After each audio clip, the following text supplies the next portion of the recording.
నా ఫాలోవర్స్కు, నా కామెంట్స్ పెట్టే వాళ్ళకు, నాకు లైక్లు ఇచ్చే వాళ్ళందరూ పేరు పేరున చేతులెత్తి నమస్కరిస్తాను. నా శ్రేయోభిలాషులు మీరందరూ. నేను ఈ వీడియో ఎందుకు చేస్తానో లాస్ట్ వరకు చూస్తేనే మీకు అర్థమవుతుంది. నేను ఎందుకు కష్టపడుతున్నాను అన్నది మీకు చెప్తాను.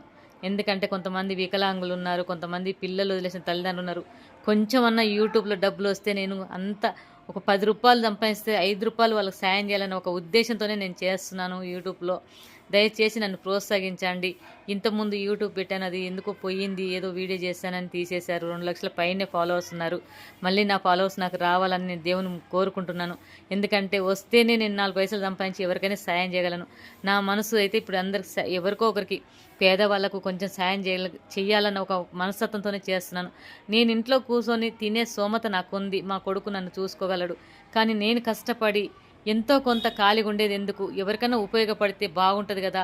కొంతమందికి వికలాంగులకు నేను సాయం చేస్తే చాలా బాగుంటుంది ఒక మనస్తత్వంతో నేను చేస్తున్నాను వీడియోలు. దయచేసి నన్ను సహకరించండి, నన్ను ప్రోత్సహించండి, నన్ను ఫాలో అవ్వండి. వీడియో చూసి వదిలేయకండి దయచేసి. ఎందుకంటే కొన్ని డబ్బులు వస్తే ఎంతోమంది, చాలామంది ఫుడ్ లేక బాధపడుతున్నారు, వికలాంగులు బాధపడుతున్నారు, పిల్లలు వదిలేసిన తల్లిదండ్రులు బాధపడుతున్నారు, బట్టలు లేక బాధపడుతున్నారు. కొంచెమన్నా అంత సాయం నేను చేయకపోవచ్చు, కొద్దిగానన్నా సాయం చేస్తాను. నాకు 50 ఏళ్ళు ఉన్నాయి, నేనేం కష్టం చేయలేను, చదువుకోలేదు. నేను కూడా ఫస్ట్ వికలాంగురాలనే, నాకు కాలు నొప్పి ఉంది, అందులో మొఖాలు కూడా అరిగింది. అయినా సరే నేను పట్టుదలగా చేస్తున్నాను వీడియోలు. అంటే ఏదో ఒకటి నేను భూమి మీద ఉన్నంత వరకు ఒక్కరికన్నా నేను ఉపయోగపడాలన్న ఒక ఉద్దేశంతోనే నేను ఈ వీడియోలు చేస్తున్నాను. నేను ఎందుకు చేయట్లేదు, మా పిల్లలు రెస్ట్ తీసుకోమంటారు, హ్యాపీగా ఉండమ్మా అంటారు. కానీ ఎందుకు హ్యాపీగా ఉండాలి, మనం ఒకరికి సాయం చేస్తేనే సంతోషంగా ఉండగలమన్న ఒక మనస్తత్వంతో నేను ఈ వీడియోలు చేస్తున్నాను. కానీ నా పిల్లలు చేస్తున్నారు, మేము చేస్తున్నాం కదమ్మా సాయం, నువ్వు చేయాలని అంటారు. కానీ నేను కష్టపడి సంపాదించి నేను చేస్తే అదొక ఆనందం కదా. నేను కూడా ఖాళీగా ఉంటే ఏమొస్తుంది, ఎవరికన్నా ఒకరికి ఉపయోగపడతాం కదా. 4 డబ్బులు సంపాదిస్తే కనీసం ఒక 10 మందికి భోజనం పెట్టి వాళ్ళను కొంచెం మంచిగా ఉద్ధరించకపోయినా కొంచెమన్నా సాయం చేస్తే వాళ్ళు కడుపు నిండా భోజనం చేస్తారు కదా. ఒక్క పూటన్నా నా ద్వారా నేను ఒక్క పూట భోజనం పెడితే ఎంతో సంతోషపడగలను. అందుకోసం నేను ఈ వీడియోలు చేస్తున్నాను యూట్యూబ్లో. దయచేసి మీకు చేతులైతే నమస్కరిస్తాను. నన్ను సహకరించి వీడియో చూసి వదిలేయకుండా ఫాలో అవ్వండి. ఫాలో అవుతూనే కొన్ని డబ్బులు వస్తేనే నేను వికలాంగులకు కొంచెం సాయం చేయగలను. ఎందుకంటే నేను ఆ రసీదులు కూడా నేను ఒక ఫస్ట్ వీడియోలలో పెట్టాను, కొంతమందికి నేను వికలాంగులకు సాయం చేస్తున్నానని. కానీ అది పోయింది, వీడియో మొత్తం తీసేశారు కాబట్టి అది మీకు కనపడదు. మళ్ళీ ఇంకా ముందు నేను సాయం చేసింది కూడా ఆ వీడియోలు పెడతాను. నా సాయ శక్తిలో నేను కొంతమంది సాయం చేయాలనుకుంటున్నా. మీకు చేతులైతే నమస్కరిస్తాను. నన్ను ప్రోత్సహించి చూసి వీడియోని వదిలేయకుండా ఫాలో అవుతేనే కొన్ని డబ్బులు వస్తే నేను కొంతమందికన్నా సాయం చేయగలుగుతాను. కొంతమంది సంపాదించుకొని కార్లు కొనుక్కున్నాం, బిల్డింగ్లు కొనుక్కున్నాం అని అంటారు. కానీ నాకు అవన్నీ అవసరం లేదు. నాకు బిల్డింగ్లు ఉన్నాయి, కార్లు ఉన్నాయి. కష్టపడి పైకి వచ్చిన వాళ్ళం మా ముద్ద మేము తిని హాయిగా ఉండగలుగుతున్నాం. కానీ ఇప్పుడు కష్టపడి ఒక్క రూపాయన్నా ఒకరికైనా సాయం చేసి మనం 10 మందిలో ఒక మంచిగా ఉండాలన్న ఒక ఆలోచన. నేను పెద్ద వయసు దాన్ని, ఇంకా ఇప్పుడు ఉండి కొన్నేళ్ళు ఉండి బతుకుతామన్న నమ్మకం మన భూమి మీద లేదు.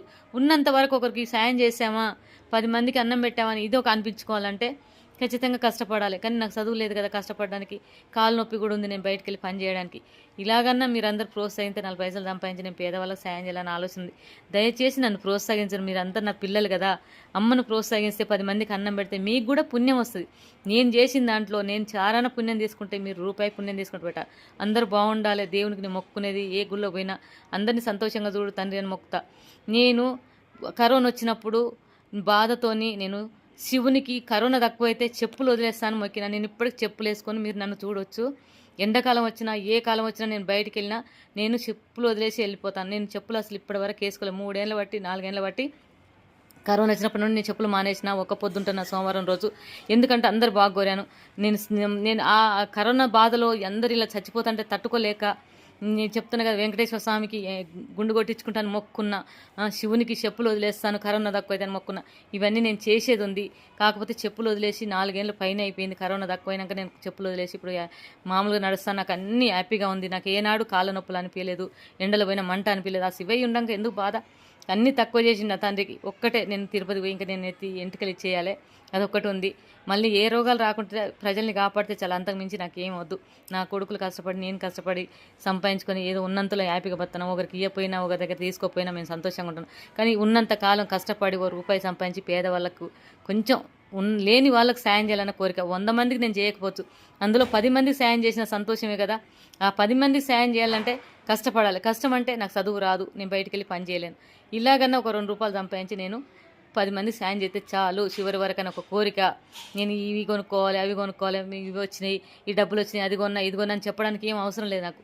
కార్లు ఉన్నాయి, ఇల్లు ఉంది, బయటికి వెళ్ళకుండా బ్రతికే స్తోమత ఉంది, నా కొడుకు నన్ను అన్నం పెట్టి మంచిగా సాస్తాడు బయటికి వెళ్ళకుండా. కానీ ఈ వయసులో నేను ఏదో ఒకటి చేయాలని ఆలోచన అనిపించింది. కాబట్టి మీ అందరికీ నచ్చితేనే ఈ అమ్మ మాటలు కామెంట్ చేసి లైక్ చేసి అమ్మ మేము ఉన్నామని